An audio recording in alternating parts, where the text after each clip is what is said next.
Bentornati, oggi siamo giunti a metà del nostro percorso, precisamente alla sesta puntata. Parleremo di allattamento ma anche di alimentazione infantile. Ma adesso iniziamo subito con la nascita e lo facciamo con l'ostetrica Giulia Beltrame Vritz, ostetrica del Burlo Garofalo di Trieste. Benvenuta Giulia. Grazie, buongiorno. Buongiorno a te.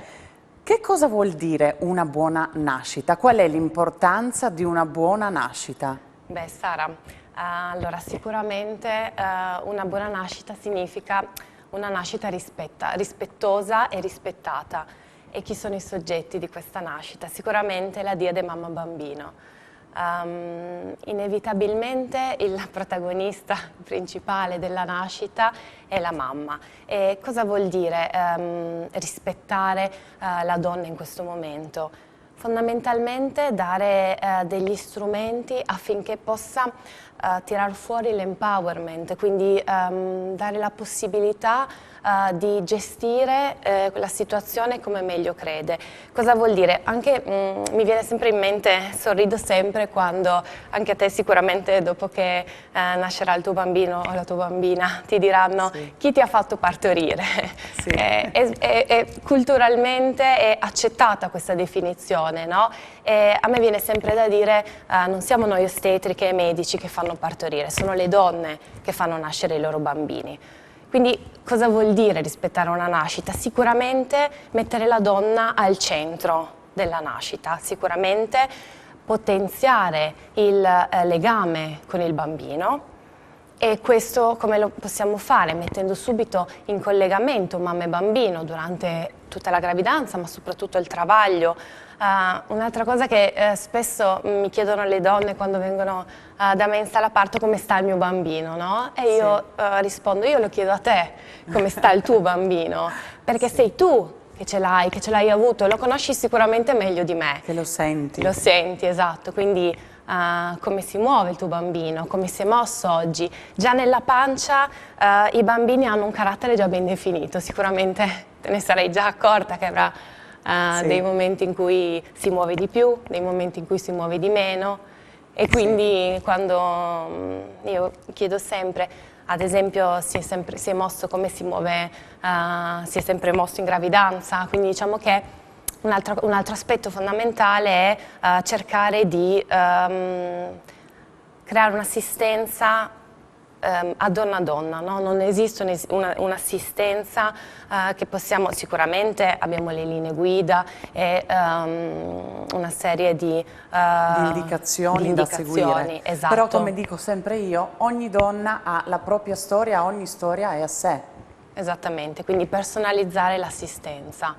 E cosa vuol dire? Un po' ho ascoltato le puntate in cui la mia collega definiva un po' quali sono gli elementi che possiamo fornire noi come ostetriche, medici e personale sanitario. E questo viene tutto racchiuso in un passo dell'iniziativa Ospedale Amico dei Bambini e delle Bambine, si chiama proprio Cure Amiche della Mamma.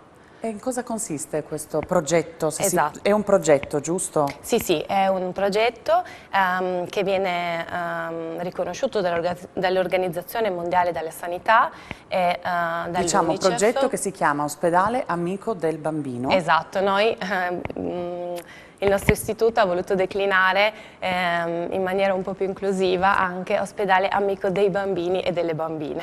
Beh, mi sembra giusto. Quindi esatto, la definizione è questa. Cosa significa? Fondamentalmente è un'attenzione particolare alla salute di mamma e bambino e viene declinato in diversi punti. Quello che accennavo prima, no? Le cure amiche della mamma. Che cosa significa? Significa dare la possibilità alla mamma di avere un caregiver con lei vicino al parto e in questo momento, no, che stiamo vivendo, storico, che abbiamo vissuto, è una cosa fondamentale perché all'inizio della pandemia, no, per un brevissimo periodo siamo stati costretti per veramente, mi sembra che sia durato forse una settimana, a chiedere alle donne di partorire da sole. Dopo ci siamo accorti di nuovo, è stata sottolineata di nuovo l'importanza di avere un caregiver vicino e quindi fondamentalmente la donna può scegliere una persona che l'accompagna alla nascita. Sì, partorire da sole senza una persona di loro conoscenza, senza sostegno. Sì, sì, assolutamente. No, specifichiamo Sì, tutto, no, sì. sì, assolutamente. Ovviamente c'era sempre il personale, non intendevo certo, sì. il marito o una persona di fiducia, sì. Un'altra cosa è sempre all'interno di questa iniziativa si cura molto l'attenzione all'allattamento e quindi viene sostenuto l'allattamento, ma inteso come anche legame mamma-bambino, quindi non solo la nutrizione, quindi la somministrazione di latte materno, ma proprio il legame mamma-bambino. E questo può avvenire subito dopo il parto, quindi con il pelle a pelle. Che è una fase importantissima. Che è una fase importantissima e anche molto bella, nel senso che il pelle a pelle, la mamma durante il pelle a pelle si vede che si intranquillizza molto, sia lei che il suo bambino.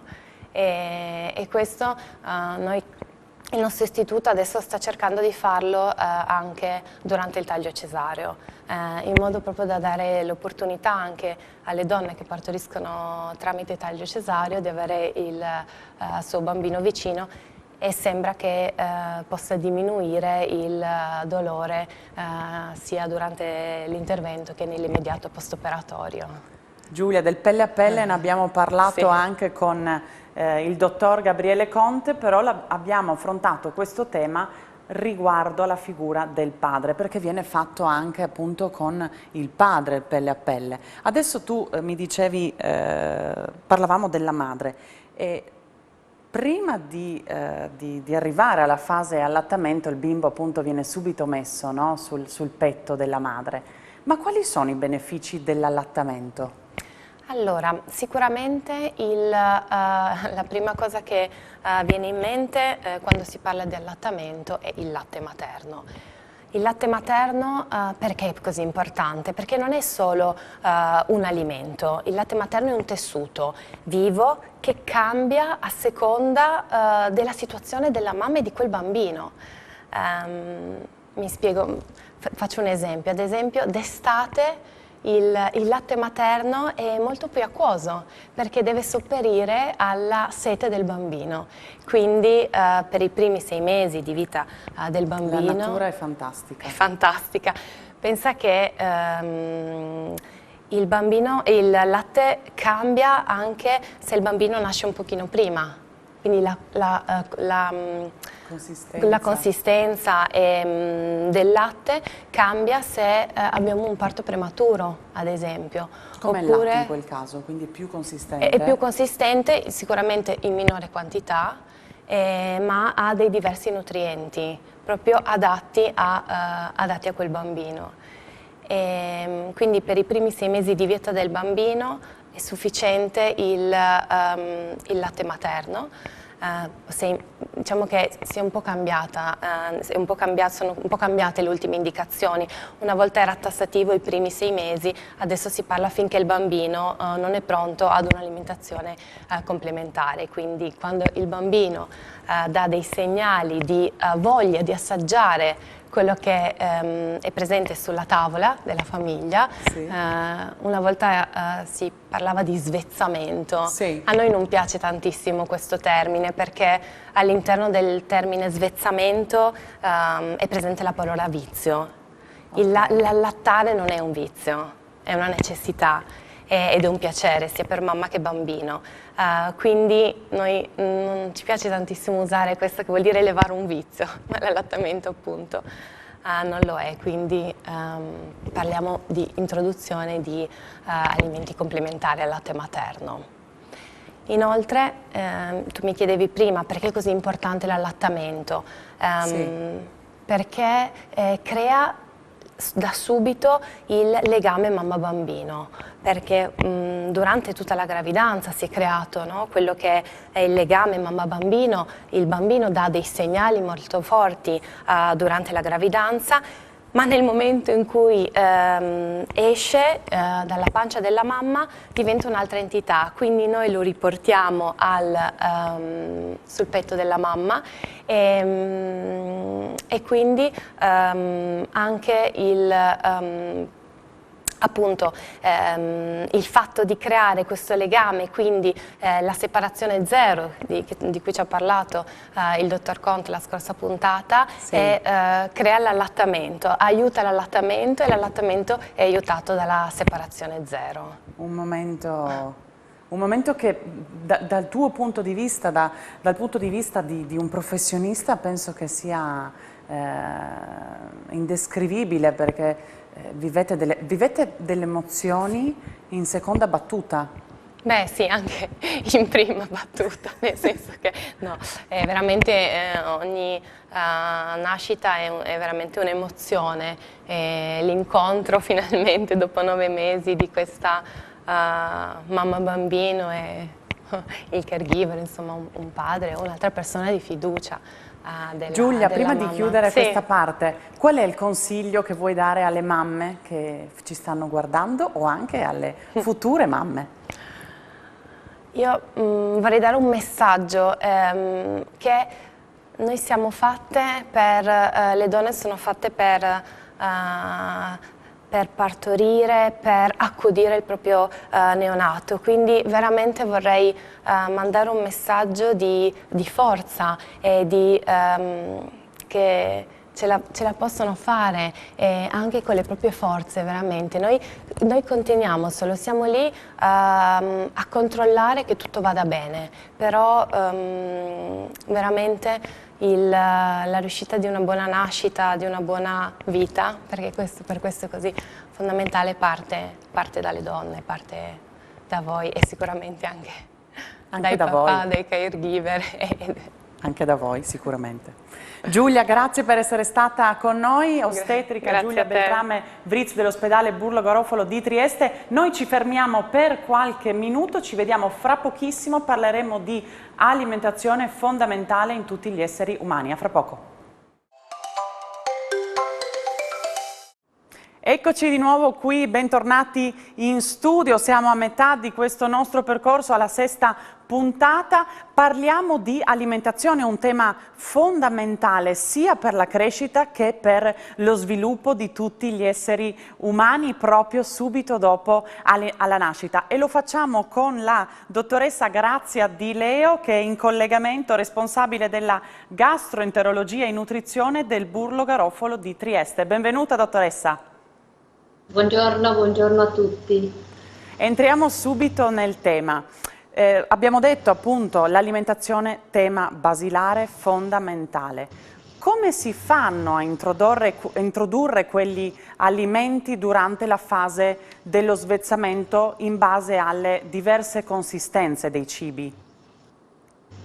Allora, partiamo dal fatto che anche l'Organizzazione Mondiale della Sanità ha stabilito che diciamo, i primi alimenti cosiddetti solidi, al di là del latte materno oppure anche del latte di formula eventualmente, vanno dati a partire dai 6 mesi di vita.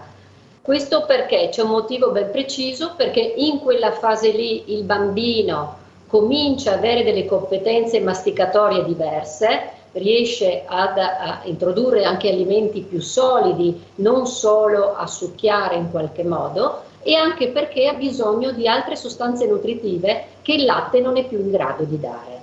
Quindi diciamo all'inizio si parte con delle consistenze cremose, omogenee, che quindi facilitano in qualche modo l'assunzione di questi alimenti. Le cosiddette pappette, giusto dottoressa? Le cosiddette pappette, cioè si inizia o con alimenti tipo la frutta frullata o anche le pappe salate, che sono sempre comunque un pasto inizialmente unico, cioè che contiene all'interno la carne e i carboidrati come crema di riso o altra crema di cereali e le verdure fondamentali e anche diciamo l'olio, che è importante perché i grassi a questa età sono fondamentali per lo sviluppo cerebrale. Quindi diciamo all'inizio sono pappette di tipo omogeneo e poi via via che il bambino acquisisce e anche il genitore nota che ha la voglia di assumere cibi con consistenze diverse, diciamo in qualche modo le consistenze possono gradualmente aumentare. Quello che è importante è che anche il bambino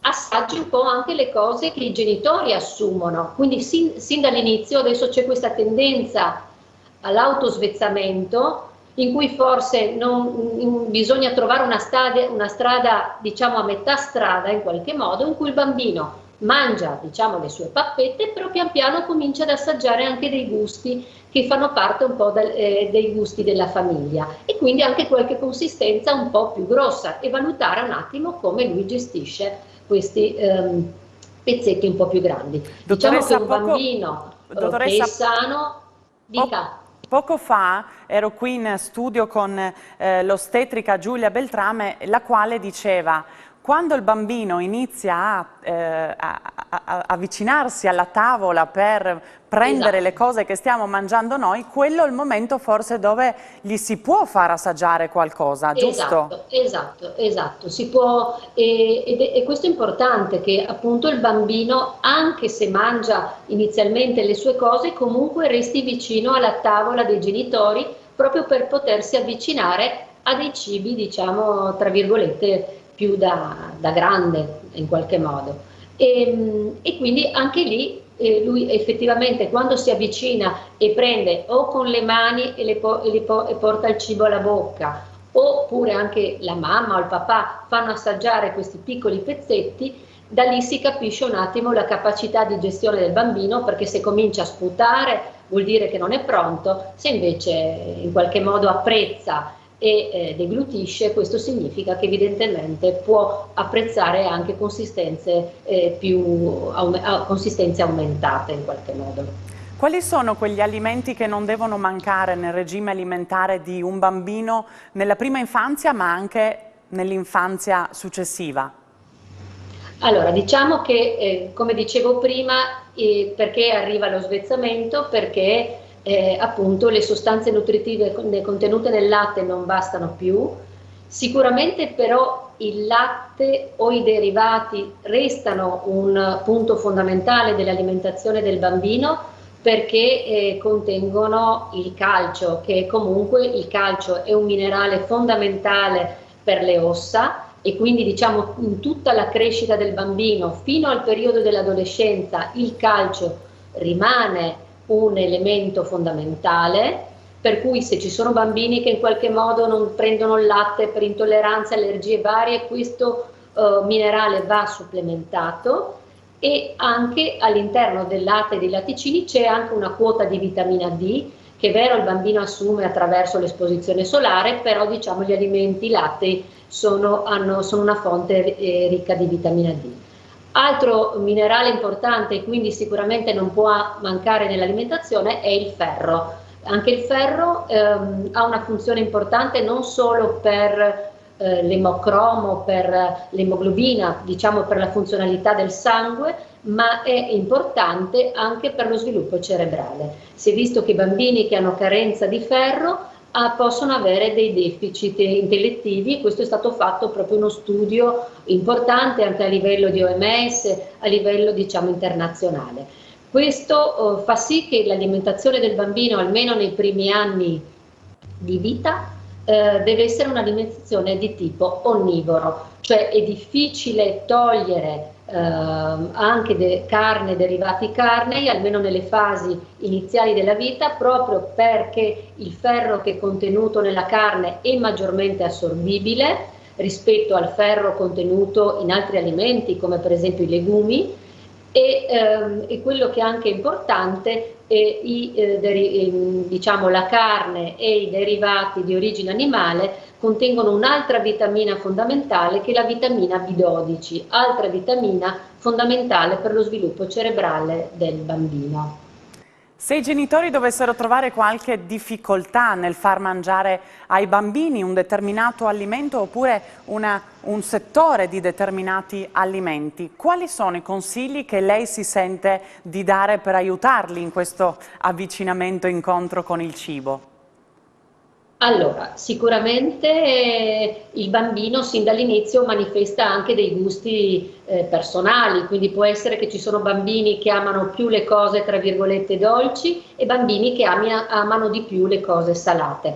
Certamente se ci sono degli alimenti specifici che non gradiscono, non si deve insistere, e se non hanno neanche una funzione diciamo nutrizionale, ma è solo una decisione in qualche modo genitoriale.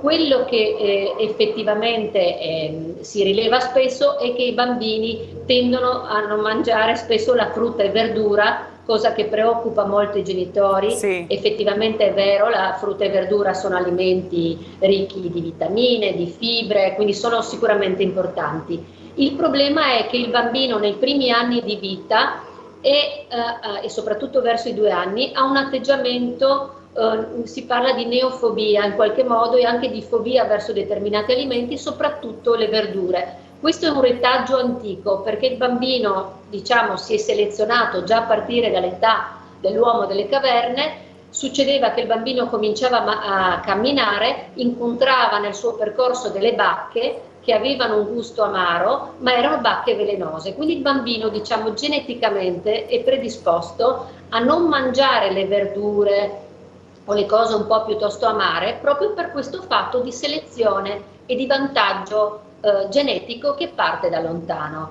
Allora, se il bambino piccolo non mangia le verdure, non bisogna, diciamo, in qualche modo rattristarsi, demordere, e dare anche l'esempio in casa, perché questo è fondamentale, cioè se i genitori mangiano frutta e verdura, il bambino prima o poi lo mangerà, presentarlo alla tavola in maniera non insistente e coercitiva, ma sempre neanche lì non abbandonare, perché molti genitori lasciano poi che i bambini, ecco, non mangia e quindi non glielo do. No, non è così. Riproporlo pian piano in modo tale che il bambino poi sicuramente lo accetterà. Cioè, si è visto che in famiglie che mangiano frutta e verdura, poi il bambino acquisisce questa modalità di alimentazione. E invece non fissarsi su diciamo, singoli rifiuti, perché questo può far parte del normale gusto di ogni persona.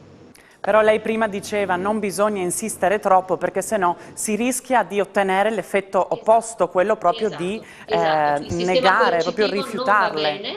Quindi se un alimento è ritenuto fondamentale per la salute del bambino, appunto parlo di frutta e verdura, poi se non mangia il pesce piuttosto che un tipo di carne, quello, ripeto, può rientrare nel gusto individuale. Sicuramente quello che è importante e che più difficilmente mangia in generale il bambino, ripeto, è la frutta e la verdura, però lì non bisogna avere un atteggiamento coercitivo oppure di mangia la frutta che poi ti do la cioccolata come premio. No, il bambino deve imparare che deve mangiare tutto e che anche la frutta e la verdura fa parte della sua alimentazione. Quindi in maniera non ossessiva, non coercitiva, si presenta in tavola come assumono tutti gli altri componenti della famiglia e poi il bambino pian piano lo assumerà.